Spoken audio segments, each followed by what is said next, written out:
Afternoon. Dwayne here, Dry Creek Wrangler School. One of our days off in between classes, and I just got back from town, had a couple of banking errands and things to do, and so now I'm gonna make a video today, and it's kind of a horse philosophical advice video, kind of my favorite ones. When I was a young man, and I mean very, very young, Deanna and I were dating. I don't think we were married yet. I had a friend, and he eventually became my brother-in-law. But he and his brothers, they were all grown. They were all older than me. At that time, none of them were married. And they all lived in a big old log cabin in town. And I used to go over there of evenings and hang out. We'd play poker. Not a lot of big money changed hands, and I didn't know much about playing poker. And I still don't. But I learned a couple things. And last week we were out here, actually week before last, the class before last, and I had the students out here in the pasture on horseback. I'm tying the poker thing, and I'm getting a little senile, a little old, but I'm not that bad yet. It'll all come around. And I had them out there, and we were working on signals, disengaging the hindquarters with their signals, and giving the horse the signal, giving the horse the time to process this signal, because when you're first starting out, your signals aren't real clear. And then having the horse do that. And some of them were, of course, I was up demonstrating, and I was on peso, and he's getting really, really good. And so I would just come in and he'd move that hindquarter back. And so I had him up there, and then I got down, and I was walking down the line, and I said, all right, you do it. Do this, do that. And some of them were having a little bit of trouble, and I could see the disappointment and frustration on their face. And I told them, I said, listen, if you're playing poker at the table and you're hoping that you're going to win the pot, and the pot's going to be $100. If you win the pot and the pot turns out to only be $20, you're not going to leave the $20 on the table and pout and get up and mad and storm off because it wasn't $100. I said, you're not going to leave $12 on the table. You're not going to leave $4 on the table. Winning $4 is not the same as winning $100, but it's a win. And so when they would get a little shift, and I could see they would get a shift, but it wasn't what they wanted, I'd tell them, hey, it's $4. It's a win. Take it. Okay? Take it. Take the win.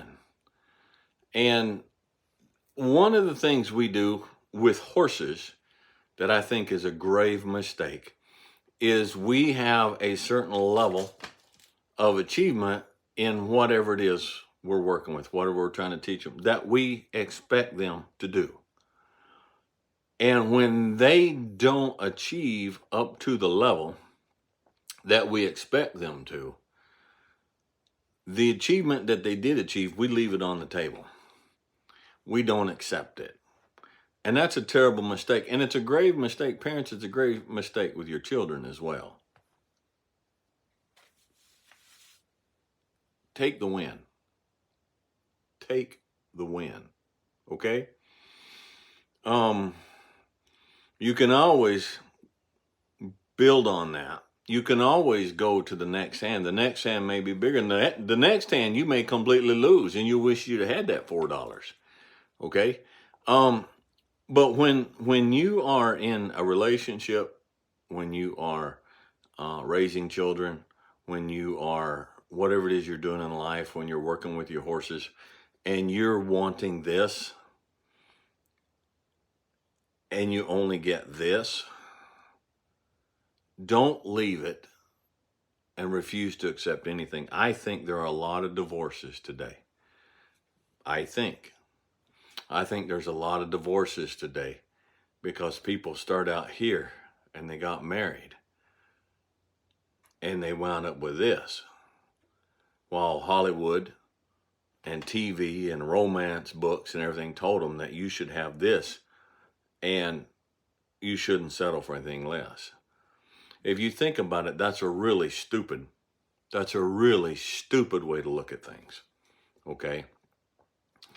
If you have this and you were hoping for this, you still have this. Don't throw away this. Okay?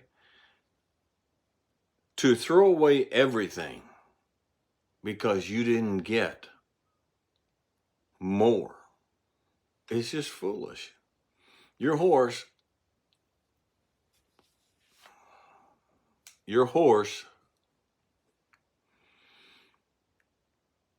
responds to what he gets from you for what he gives. I'm going to say that again. Your horse responds to whatever you give him based on what he gave you, not based on what you expected him to give you. The horse is never disappointed in himself. I'm going to say that one again too. The horse is never disappointed in himself. Oh, I should have given more. Oh, I should have done that better. I could have done that so much better. That's not their instinct. That's not how they think. It's not what they are. So you ask for this, and they give you this as best they understand what you're asking for, and as best that everything else works together. They don't have the concept, I should give this up here. And when they only give you this, they don't say, man, I should have done so much better. But when they give you this and you refuse to give them the release and you refuse to give them the relief from pressure because they didn't give you enough, the next time they're not even going to give you that. Okay? They gave you everything that they understood and they thought they were supposed to give. So to them, they gave you everything. And if you treat them like they gave you nothing, then after a while they're going to figure, I give them everything and they don't expect it. Now they're not this logic and reason, okay, but they're the way they sort things out with their instinct. Why give him anything? I'm giving him everything I got. I'm giving him everything I understand. I'm giving him everything I think I owe. As a horse, I'm giving him everything when he asks for this. And he's never happy with it. She's never happy with it. Your kids will do the same thing. Your kids will do the same thing. You ask for something and they give you what you asked for, but not at the level you expected. And you denigrate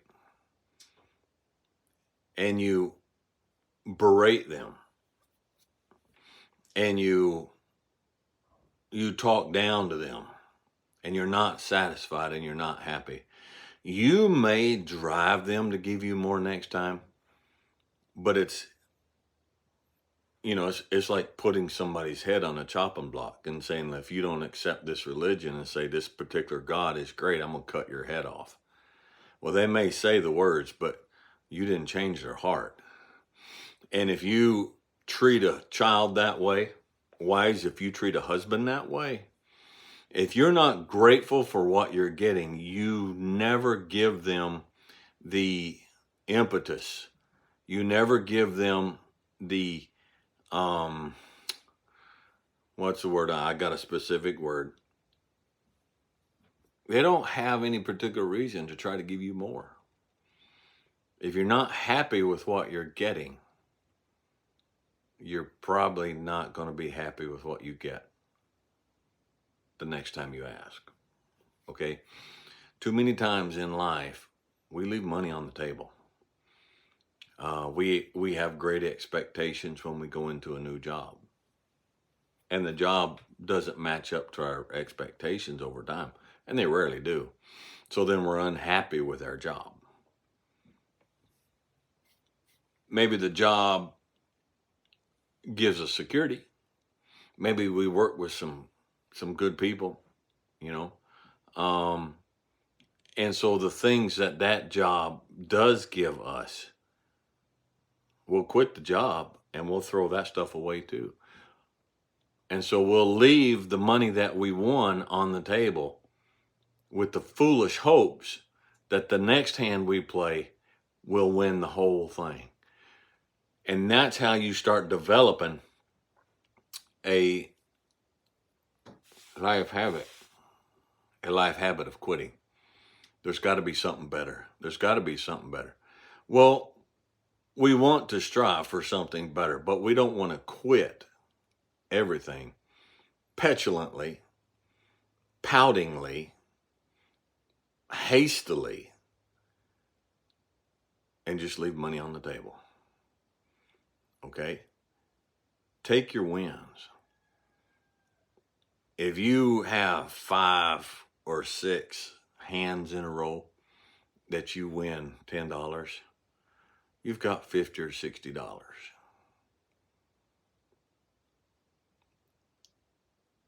If you leave that on the table out of pouting, out of anger, out of petulance, because you wanted more, you have nothing.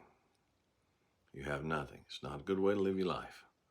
It's not a good way to approach relationships. Husbands, your wife isn't giving you as much as you think she should as a wife.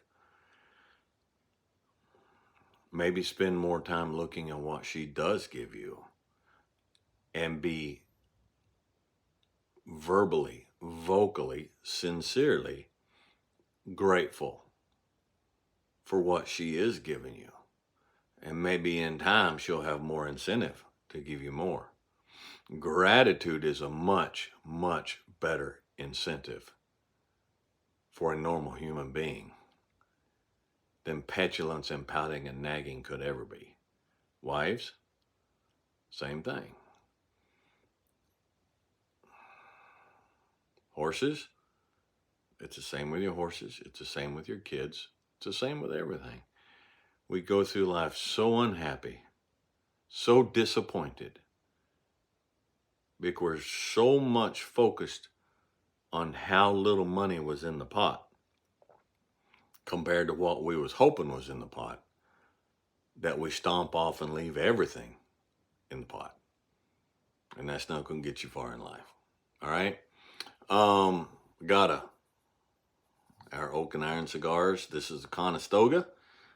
This is our Connecticut shade. It's a Nicaraguan filler with Corojo in it, and a Nicaraguan binder with a Connecticut shade wrapper. And it's for those who don't really like those really strong, robust, dark cigars, this is a nice, smooth, mellow cigar. So you want to give them a try. It's, what is it? OakandironCigars.com. Go check them out. Well, I'm really pleased we got these going and we just got started. And we're really pleased at how people are receiving them. And so that's what we got going on today. Okay? Be logical. Be reasonable. Be safe. Have fun. And be grateful. All right? Be grateful. And we'll catch you guys next time.